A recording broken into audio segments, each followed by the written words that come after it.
Well, right now we've got a lot of, Good evening, everybody. Good evening.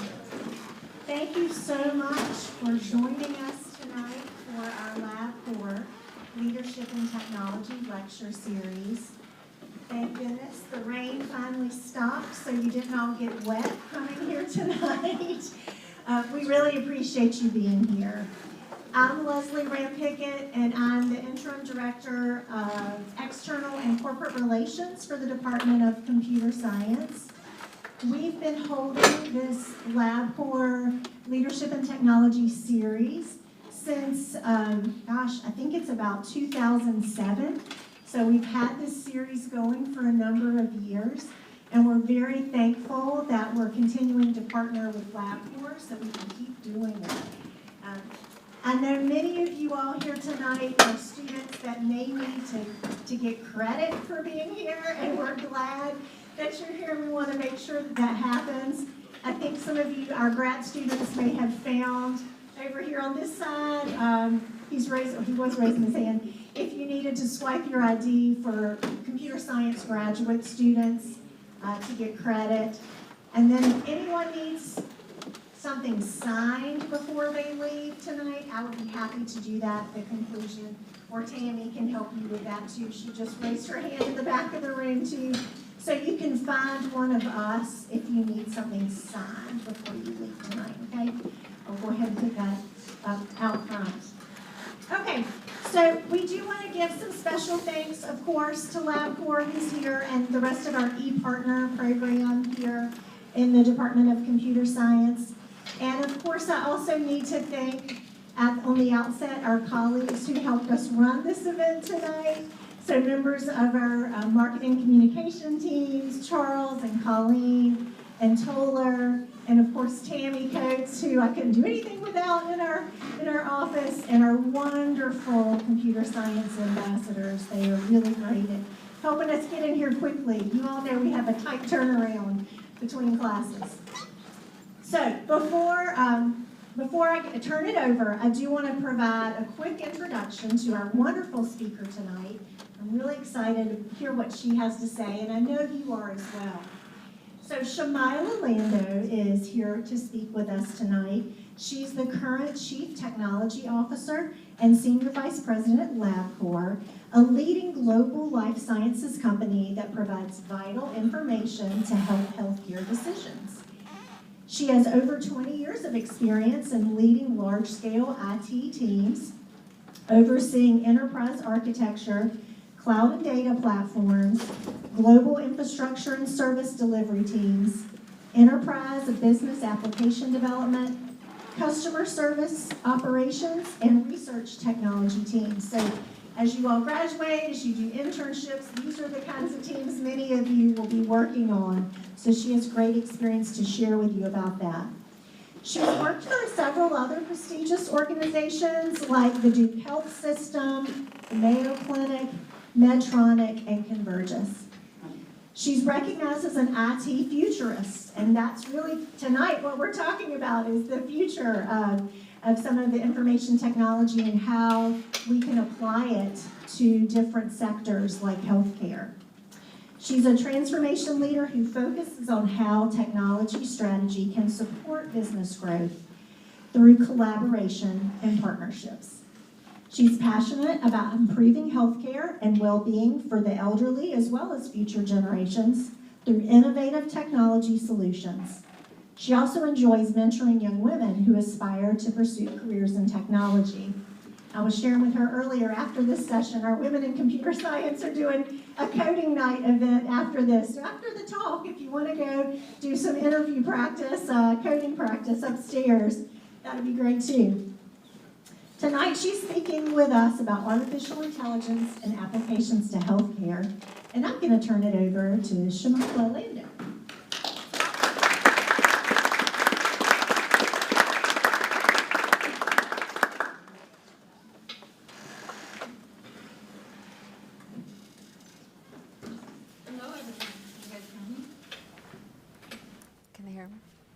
You guys hear me? Yeah. Oh, perfect. So thank you for your time today. I am so excited to be here. This is such a blast for me because I get to be with all of you for the next hour. My name is Shamyla Lando. I am the Senior Vice President and CTO for Labcorp. Today we're going to talk about a quick overview of what Labcorp does, Labcorp company. We're going to talk about AI and Gen AI in healthcare. We're going to talk about healthcare data and the challenges that come with the data in healthcare and some key takeaways. So I have over 20 years of experience in the technology industry. I started at my university working at a computer lab, helping students and building computers and fixing them and doing my homework at the same time. So it was a lot of fun. I got paid to do homework. In my career, my first 8 or so years were at a telecommunications company, and it was highly regulated. So you learn frameworks and you learn about companies that are strong on policy, and it was a great foundation. I worked in the global networking space and provisioned circuits and router interfaces, and I was behind 3 systems for a couple of years. And I felt that I wanted to learn a little bit more about the business. So in those 9 years, I took some roles which were more business-facing. So while I was building the technology on the back end, I wanted to see how it's applied. So that was very interesting. And by the time I left the company, I was meeting with customers and helping them design solutions. So it was great learnings there. And then the next 10 or 15 years were all transformational, not just for me, but also my career. I took a role where I did multiple rotational programs. That means you go in different areas of the company, you look at what's working, what's not working, and then you try to enhance it, optimize it, and measure the success, and then go to a different place. It's an amazing way to learn. I had a blast. It was the hardest 5 years of my career, but all the knowledge I gained was awesome. I oversaw a global platform by the time I left. I had teams globally, but I got my hands on creating financial forecasts, doing P&Ls, working on costing models for hosting platform and products that we had. I also managed the project management office. I also managed service delivery teams. So it was just a great way to rotate in the company. I also did security audits and a lot of attestations, got really good at them. So great way to learn. If you get a chance to do a rotational program, I would advise you to do that. We also have at Labcorp a rotational program, so maybe you can look at that one. My next decade was all in healthcare technology, and I oversaw a healthcare remote telehealth platform for the veterans, where the goal was to keep the veterans at home with their families. I realized, being in healthcare and tech, that was my passion. Coming to work every day, making sure that what I'm doing is impacting patient lives meant a lot to me. And that's why I love being in healthcare. You come every day and you make sure you're making an impact in someone's lives. So, amazing experience. I went to then work for the world's best health system, global health system, and it was amazing. I had great mentors, and it was all about how to transform the healthcare system to be ready for what's next. So look at what disruptions are coming next, and how do you lay the technology foundation so that we can compete and cater to our patients. Before coming to Labcorp, I was the Duke Health CTO, and I did the same thing there, where we looked at technologies that we need to invest in, whether it's data platforms, whether it's cloud platforms, whether it's enhancing all systems to make sure we're ready for the future. So before I talk about Labcorp and what I do there, I want to talk about a few personal fun facts about me. So you might have seen this picture on social media, And normally it talks about how everybody's Amazon shopping is on its way. But that's not what this is. This is actually a cargo ship, and it's the merchant marines industry. And my father used to work on these ships. And you're normally gone for a year, 2 years, or 3 years. So one of the ways I could be with my parents, or my family could be together, is to sail on these ships with my father. And I took a couple of trips as a kid, and this is the time when there was no internet. So, you know, I had only heard about cities in other parts of the world, and these trips made me very curious as a kid, because you go to a different city you've only heard about or read about, and then you explore the city, and it was this amazing feeling. In many cases, you don't speak the same language, but you experience how other people live. So it was just a blast. It made me very curious, adventurous, and bold. Now I live in Cary, North Carolina. I have 2 boys. I did come here as an exchange student, so I'm curious to see if anybody in the audience is an exchange student. No one. Wow. So I came here as an exchange student, and I lived in 2 countries and 2 states in 4 years of high school, or 3 years of high school. So it was a lot of change, but it was an adventure for me. So like I said, I live here in Cary, North Carolina. I have 2 boys and a wonderful husband. And my currency, meaning what drives me, is making sure that we can make an impact in healthcare as healthcare leaders. That's very important to me. So let's talk a little bit about Labcorp. So I told you how I really admire companies with a strong mission. And Labcorp's mission is very simple, but so strong. It's about improving health and improving lives. If you like science, innovation, and technology, you should definitely look at interning at Labcorp. Most of my meetings are about science, innovation, and tech. So there's never a dull moment, and there's all these exciting projects that we work on. We have 50 years of experience delivering healthcare solutions. We serve more than 3 million patients every week, and we have more than 6,500 tests, and we add tests on a yearly basis.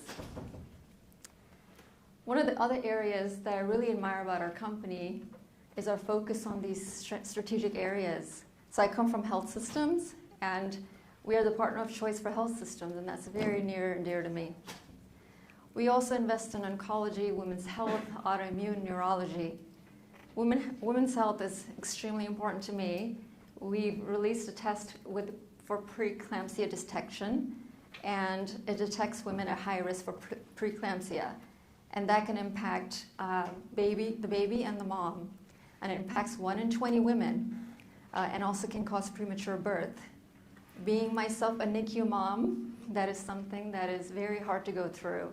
So it really matters to me that our company is investing in these areas.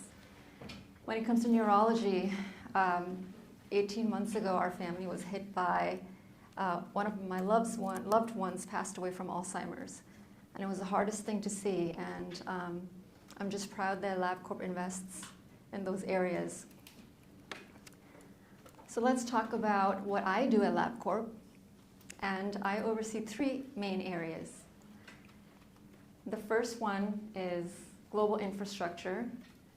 So all of the cloud computing, private and public, all of the telecommunications, and all of the global networks are managed by my amazing team. I actually have some people here from my team tonight. This is an amazing group of people, and all the things I talked about, the 3 million tests we process every week, being the partner of choice to health systems, everything has to be connected, and this team takes care of that. You know, I truly believe that people are the true asset of the company, and this team goes above and beyond every time. The other area I oversee is this group called Digital Acceleration Group. Does anybody like Formula One? Me too. So just like Formula One teams, right? If you want to move fast, you have to have a team around you that enables you to make that happen. I don't know if anybody know, probably the people who raise their hands know this, but if you change the 4 tires on a Formula One car that exceeds 2 seconds, it's actually not successful. So the goal of this team is to make sure that look at the problem and this initiative from every angle to make it move fast in the company. And we're a large, complicated business. We're global. So sometimes you need those extra team players to make things go faster, especially things that are tied to a strategic direction. So it's a very fun place to be, but it's a hard place as well. Last but not the least is our Invitae engineering teams. So we welcomed the Invitae teams to the Labcorp family last August. It was an acquisition we did. And I get to manage the Invitae engineering platform team. They're an amazing group of people. And Invitae is a leader in genetics. Their mission is very similar to ours. It's very simple and powerful. Their mission is to make genetic testing part of routine care and increase access to genetic testing for patients. We really want to democratize patient-forward genetic testing. And this team is also a great place to look for internships in the future. So hopefully you'll consider those 3 areas I just talked about. So let's talk about the fact that I said I've been in technology for over 20 years. So you'll see some things on here that you are used to, but some of these things didn't exist. And I remember taking notes to get directions on paper to figure out where to go when I was in college. And now I can't live without Google Maps. I use it every time because I want to see the traffic. So it's interesting, all these technologies are just a part of our lives, and now we can't live without them. Has anybody tried Waymo, which is the car here? Okay, I see some hands in the back. It is the coolest thing. Like, you get in the car and there's no driver, which I like because I like to be by myself. So if you get the chance, and if you're in the Bay Area, you should try it out. I took a video and sent it to my son, and he couldn't believe it. So, there's a lot happening in tech, and there's so many changes that are happening. One of the items here where you see the Human Genome Project, which was completed in 2003, it was a project to sequence the genome, and it ended in 2003. And it cost $2.7 billion to do that, and it took over 2.5 years. Now we can do that in 4 or 5 hours, and it costs approximately $400 to $600, right? So you just see all this technology, all the advancements that have been made in the last 20 years. And yes, there's so many things coming up with AI and Gen AI, and sometimes it's hard to see which technologies are going to be around. As technologists, we are looking for what's coming next and what we can adopt, and then what's going to change the world. So this is one of my favorite quotes. And the easiest way to predict the future is to create it. And Steve Jobs did that. So in 1985, he said 4 things. He said that there's going to be computers in people's homes. The computers are going to be used to communicate with each other. And he said a computer will have a mouse. And he said that software will be competitive and hardware will be monopolized. And guess what? He made it happen. And he released the Mac in 1984. So when I was thinking of that, it made me think of your motto, right? Think and do, which is awesome. Because he was thinking, he strategized, and then it happened. He executed, and it happened. So, great motto. So let's just talk a little bit about healthcare and AI and all the impact it can make. So healthcare, right now there are 2 main types of AI, and a lot of them are coming next. So I'm probably right, it's not stopping at the 2. So predictive AI has been around for a very long time, right? It looks at data, it analyzes the data, and it makes predictions, and it's only as good as the data set, okay? And then there's Gen AI, Gen AI is not really thinking, it's not really sensing, it's really predicting the next word based on the trillions of sentences that it sees, right? So those are the two main types of AIs that we have right now in healthcare, and more are coming. And it's definitely going to change healthcare because there's so much information out there now that it is hard for clinicians and physicians to stay abreast of it. There are around 30,000 articles that are published every year. And every 26 seconds there's an article, medical article published. So there's so much information out there that you can't really process it and keep it. You will need AI to help us.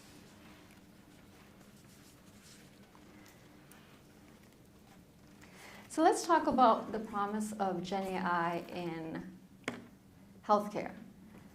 So in health systems, right now they're facing challenges such as physician burnout. There's a shortage of nurses, and AI can actually help reduce the burden on the operational tasks. So AI can be used as a note-taking capability so that the physician is facing the patient, engaging with the patient, and the AI is doing all the notes and all the work for them. If you ask the people in the medical field, and you ask nurses and doctors and physicians, and you talk about how you want AI to impact, their space, they'll tell you that in the end, they want to go home to their families at a decent time, right? So AI can really help in that space, and it is already helping. It can also help with more of an assistant approach.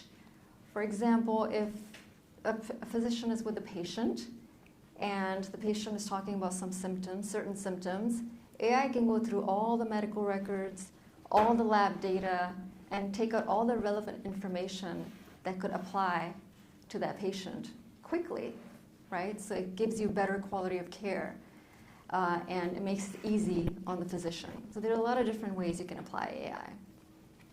Another area that's being applied at this time is called the digital twin technology. Digital twin is basically a replica of an object, or a person in this case. So basically it would be, I upload, any twins here, by the way? Okay, so I have twins in my family as well, and they're like synced. I feel like they're in sync with each other. And a digital twin is something similar. It's almost like a digital clone. So basically you would, in my case, I would put all my data in this digital twin, and then you can run models on my data and run simulations to see if I would have any changes in my blood pressure when I take certain medications. I actually rather my digital twin experiment and see what happens versus myself. So I can wait for some of those advanced technologies to take place in medicine now. They are taking place in cardiology in some cases, but it'll be great to see if we can do the whole human body.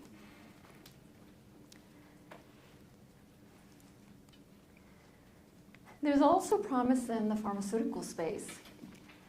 There's prediction, safety assessment capabilities. There's acceleration of drug discovery for rare diseases.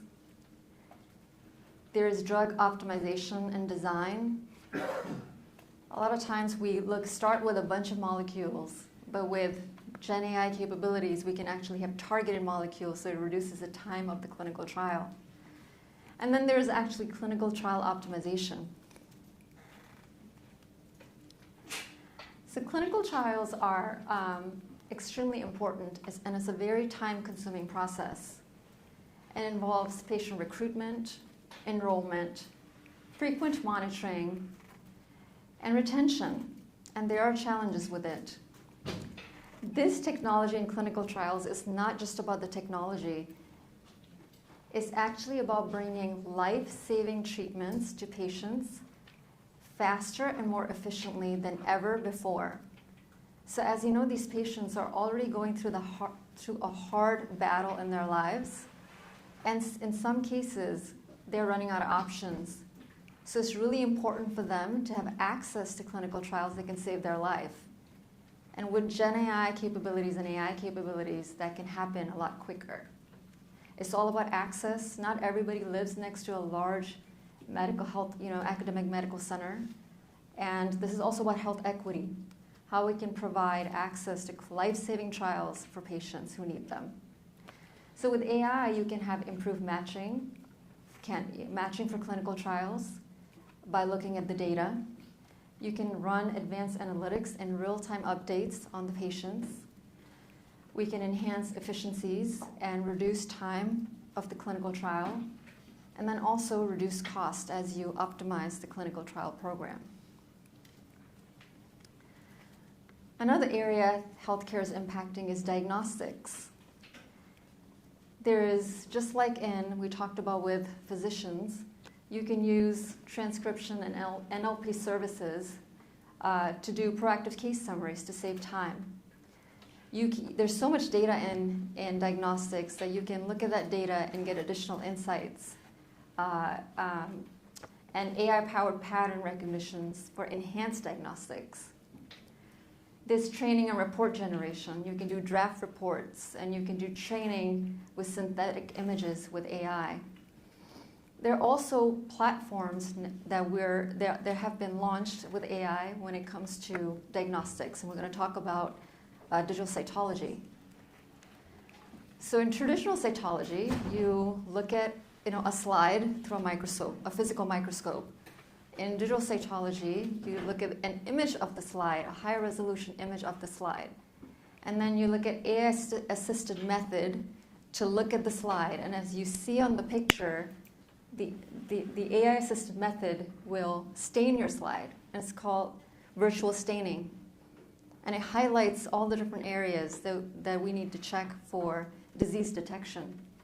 So it really helps with early disease detection. Some of the studies were done, and I'll talk about the first one. It talks about accuracy in NILM. NILM just basically means it's a healthy cell.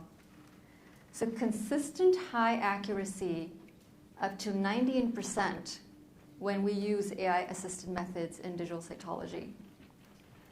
In traditional method, at times it takes 3 minutes per slide. With AI, it's 30 seconds per slide. So Labcorp is at the forefront of using AI-enhanced diagnostic systems. And as you can see, AI is augmenting human capabilities and allowing us to work more accurately and efficiently. So we talked a lot about AI, and we talked about AI in different spaces, in pharma, in health systems, and diagnostics. But AI is also fairly new, right? And as technology leaders, we're watching AI on a hype cycle. Does anybody know what a hype cycle is? Okay, I see some heads nodding. So the diagram you see on the right is a technology hype cycle, and technology leaders look at that. When you look at the innovation trigger space, those are the new capabilities that are coming up. And if you look at the peak, that's the peak of inflated expectations. That means there's so many use cases out there, but we don't know if they've been successful or not. So that's the peak. And if you look at Gen AI, right, it's actually coming down from the peak. And then once you plateau, that means the technology is adoptable, stable. So this is a good way to see what's coming next, right? And so let's talk about Gen AI. Here, as leaders, we're tracking Gen AI hype cycle, and there are some concerns. There are ethical concerns, there's hallucinations we've heard about, safety and reliability, costs, data. So those are things we watch as technologists. The challenges are real. There are hallucinations, the cost is high, you have to figure out how to fund these types of technologies, but so is AI, and healthcare leaders are trying to take a balanced approach. We want to be the leaders in AI, with AI, but we also have to manage expense, reliability, safety, and ethics. And we can take certain approaches, such as deploying responsible AI frameworks and keeping the human in the loop. Maybe look at low-risk use cases in healthcare Start small, think big, move fast. I love doing that. And then closely monitor the outcome. That is very critical. I've also heard concerns about, will AI replace physicians at some point? But to me, it's kind of like walking your dog at night with a flashlight. It helps you see better, but it'll never replace your eyes. That's how I think about it. In the end, we have to keep in mind we need AI in healthcare, right? We talked about there's so much information out there. We talked about all the impact it's making. And we need change in healthcare. If we keep doing the same thing, the output will not be different. So we talked about AI, and we talked about how it's really important and that we have to adopt it in healthcare. But AI needs data. That's its currency. And healthcare data is hard to work with. It's heavily regulated. It have very limited data access. There's lack of data standardization. It makes it hard to work with. Data sits in different areas in organizations, in different silos, so it's all in different places. There's patient confidentiality that is key and very complex to manage. So there's a lot of complications with healthcare data, but the future is promising. There are three things that we have to look at when it comes to data. The data has to be high value, meaning rich, diverse, gender diversity, geographic diversity, socioeconomic diversity. It's important to have rich, diverse data sets that you work with.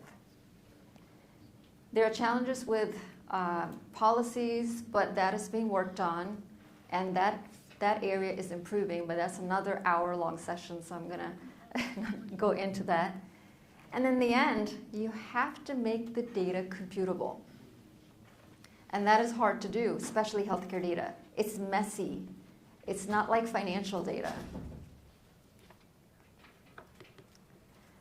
So this is an example I wanted to try to illustrate to show you what I mean by that you have to make the data computable to be able to get valuable insights from it.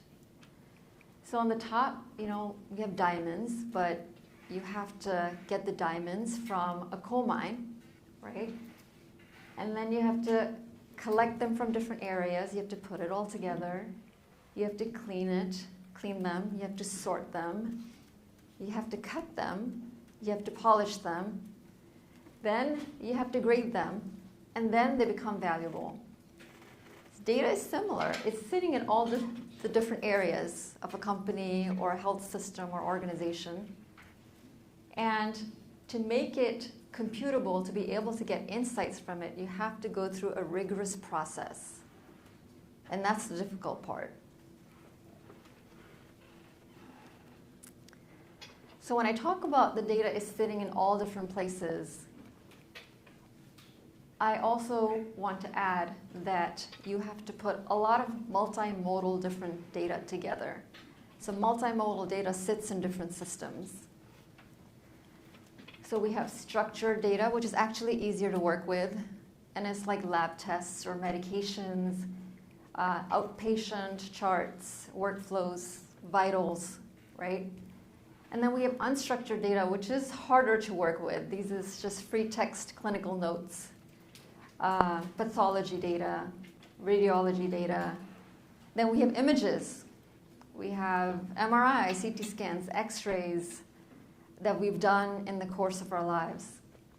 And then there's omics, which is genomic reports, somatic germline sequence data, and this is a lot of data, a huge amount of data. So, and then a lot of times you add additional data, for example, data from my wearable device, my watch, right? And you can add additional data sets to it. And as you work with this data, all of this has to be in a very secured environment. So when you see security and privacy, that is key and that is foundational. And there are a lot of controls that you have to put in place to be able to work with the data.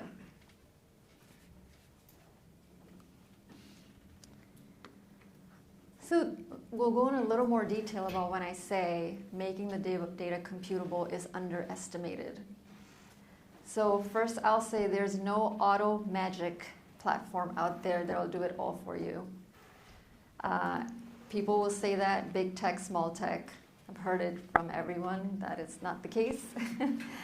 And it's not just a technology play either. So if you see on the bottom left-hand side, you need data scientists, you need software engineers, data engineering, medical affairs teams, legal compliance teams at times, statisticians, informatic teams to come together to do this work. You have to make sure that the data is complete, that the patient records that you're putting together is a complete record, that it's accurate and it's being updated, that we eliminate errors and make sure there's no duplicates. We have to figure out how to put all that unstructured, structured data together and make sure that we can create tables so it's queryable. And then in the end, make sure we go through a curation process so we can actually work with the data. So when you go through that intense process, you are almost creating a data asset. And a lot of organizations have come up with this concept of keeping their data under glass, where it stays within their organization because it's their asset, it's their patient data. But they can do a lot of things with it. They can get insights from it. Because at this point, you've captured the whole human experience for that patient. You're looking at their longitudinal patient record. You have the whole, you have their structured, unstructured, genomics, x-rays, all different types of data sets all put together. And you can get personalized insights from the data you've put together. For example, I'm at high risk for cardiovascular disease, and I have genetically at risk for cardiovascular disease. And I collect all my data. I have insights coming from my watch. I watch what I eat. I have to do more than a normal person because my risk is high. And all that data, I take it to my doctor so that she can organize a plan that is catered to me, right? Somebody who doesn't have that genetic high risk probably doesn't need the things that I need to do. So the plan for me is personalized for me. With all the data we talked about and data assets, there have been models that have been trained on the data now that can detect from your one lead EKG, which is the echocardiogram from your Apple Watch, they can detect if you have if there's something wrong with your heart pumping, and they can detect that within 15 seconds. So if you have a weak heart pump, there's a model they can detect that in 15 seconds just from device data, because it's been trained on those large data sets we talked about. So there's a lot of great things you can get from creating that are catered to you and what you need. And the whole reason for that is so that I know how to take care of myself, I know what I'm at high risk for, and I know what's the right treatment plan for me so that I can be someone who can live a healthy life and prevent a cardiac event. So that's the whole goal, right? So I can make sure that I am taking all the right precautions and making sure that I don't have an event. So it's basically that concept. And it's similar to a concept from a movie called Minority Report. I don't know if anybody's seen that movie. But basically in this movie, and I am a Tom Cruise fan, but in the movie, you stop crime before it happens. So you get all these insights, and you actually stop crime before it happens. So that's the similar concept when it comes to personalized medicine. You're proactive about healthcare. It's catered to how your human experience.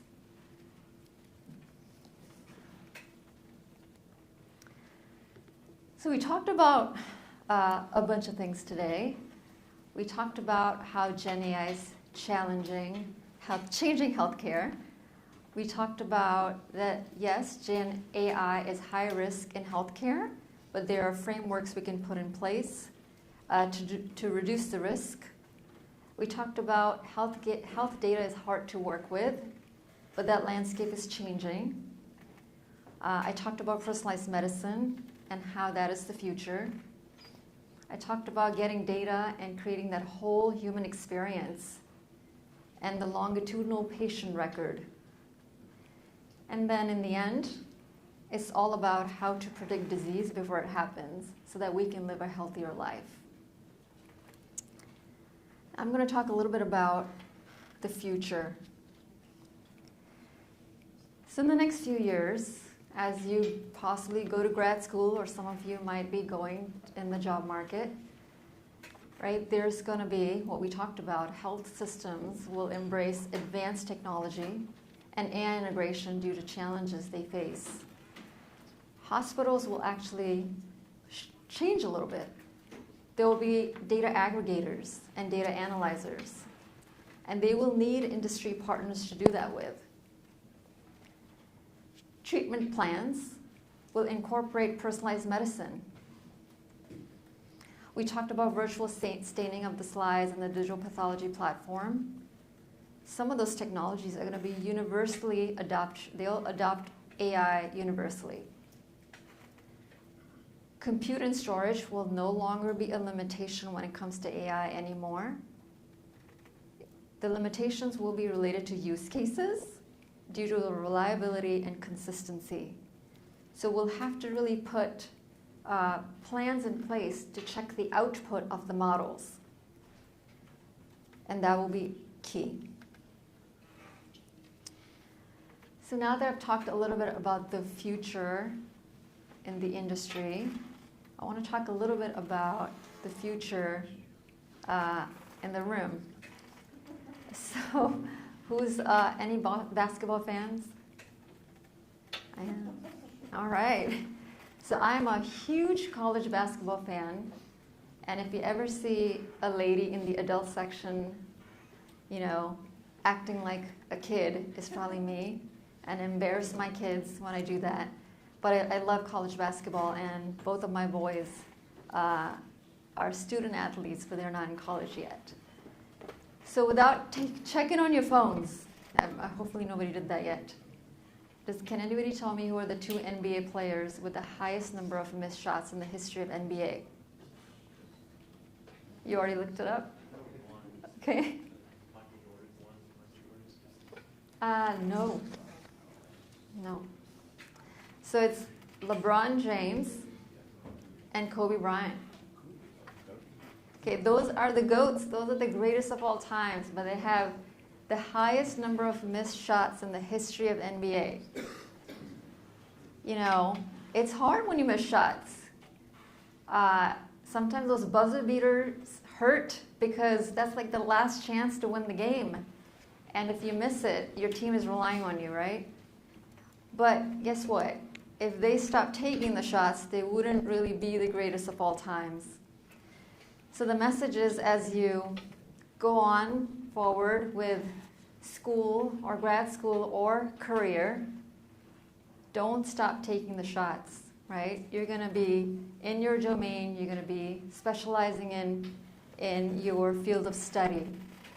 And there are going to be moments where you might miss shots, but keep taking the shots. All right, be bold, believe in your future, be confident about your future, believe in the progress you make on a daily basis. Stay curious. Think and do. Thank you.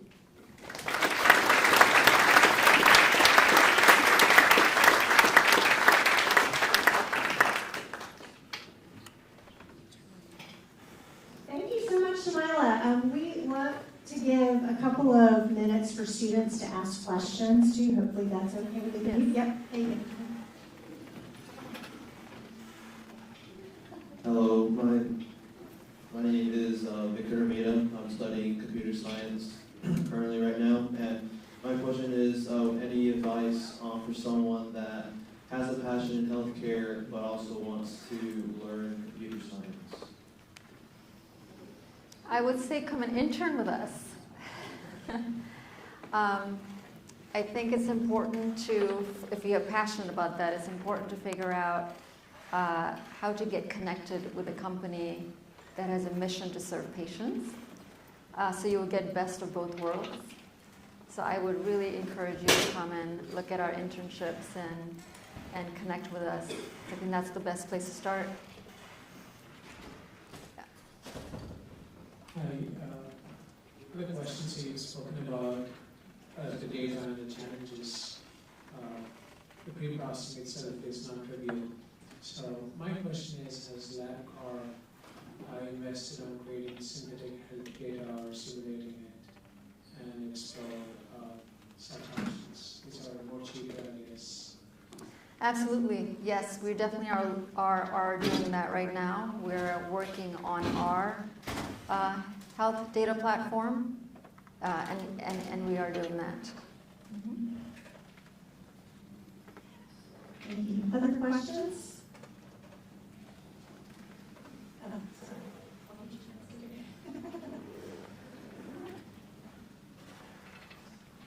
Hey, I was wondering, you said that AI would lower costs. Do you think that it will lower the costs for the patients or just the providers?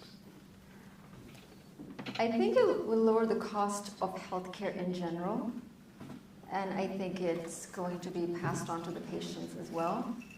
But the cost of healthcare is just enormous at this point. So I definitely think that it's going to reduce costs from all different angles. When I talked about healthcare, pharma, diagnostics, eventually that's going to impact the patient as well. So yes, I do think it's going to overall impact the cost of healthcare. Yep. Hi, thank you for the good presentation. So my question is that, so compared to other industries, actually the healthcare is a little bit complicated because of some privacy issues of patients. So what do you think will play the main role to increase the speed of AI adaptation in healthcare? So from your perspective, what is that main things needs to happen to make it more faster? So it's hard in healthcare because you can't make mistakes with patient lives. I think that is the hardest part, right? But if you have the right frameworks in place and you focus on agile delivery, I do think there's a way to move faster. And I think when I talked about starting small, thinking big, moving fast, you might have to do certain POCs, you might have to keep humans in the loop, right, to really accelerate that, and you might have to create teams to really test the outcomes to differentiate from the good output of a model from a bad one, right? So really that focus on the output of the model and investing in that space will probably enhance the speed. Hi, so you said for the digital twin technology, it's hard because you can't really get access to patient data without violating the HIPAA laws. Would it be possible to make up fake patient data in order for them to practice using that technology? Well, the whole concept of, so the concept of digital twin would be something where the health systems who own the data could actually work with their data to be able to provide that, right? But you have to create that data asset. You have to put all the data together to be able to do that. You have to put the infrastructure together, the security foundation together to do that. So I think once they get to that point, they can do that. The fake data, or there's also concept of de-identified data, right? So there are different ways that you can look at it. So there are different methods you can use. But in the end, when it comes to health systems, they own the data and they have to protect it. So yeah, there are different ways to work with the data. I have Hi. a question with regards to technology and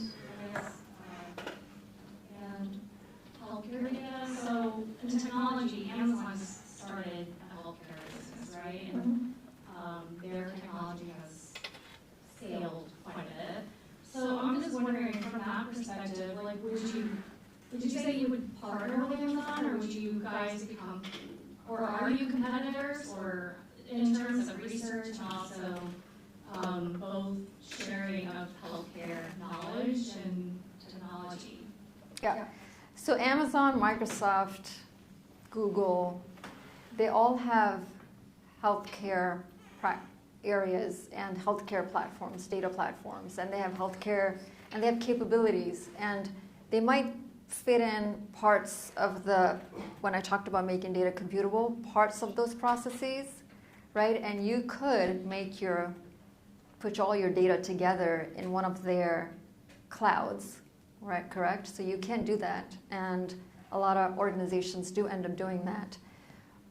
And some of their platforms are great, but it's not going to do all the things we talked about. You would still need the teams that I talked about to actually make the data computable. So it's not just a technology play, but definitely you can partner with big tech. There are small startup companies that are making some companies that can de-identify unstructured data, right? When I talked about that's hard. So there's a lot of players coming in the space, and definitely there's big tech, there's small startups, and yes, with companies like Amazon, you can definitely partner with them. There we go, testing. Given the huge amount of diagnostic data that Labcorp has, has your team thought through new ways to monetize that data? Are there new strategies? Is there new revenue opportunities for you that you're exploring? So yes, Labcorp has a lot of data. And there are definitely initiatives that are in place at this time to look at how we can get clinical insights from the data. And when I talked about how to make that data computable, that's definitely something that we are working on. Yep. Any other questions? Yep. How much of your work would you say is open source, or would you look into open sourcing? I'm sorry, I don't really follow Labcorp research, so I'm just curious how much of it is available to public versus does everything within Labcorp? I can only answer from the technology perspective. It is all within Labcorp. At this time, I don't know about anything that's open source.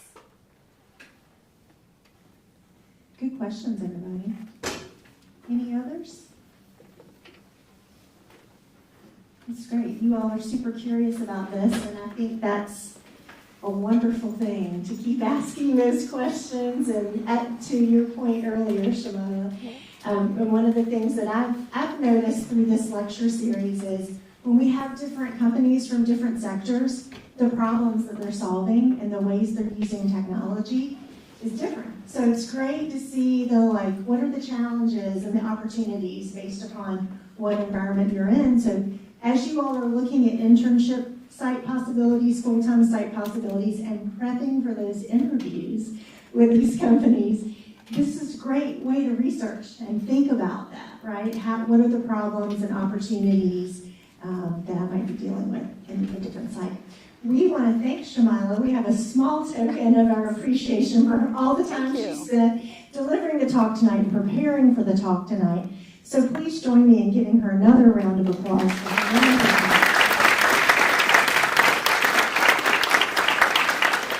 We really appreciate you. Thank you. Really appreciate Labcorp for partnering with us and all of our e-partners. Again, our ambassadors, wonderful Tammy Coates, and my colleagues Toller and Charles and Colleen, who kept all our technology going tonight. Thanks again, you all. Are you around for a few minutes? Yeah. So folks, And thank you for your time. I really appreciate it. take care, everybody. Be safe.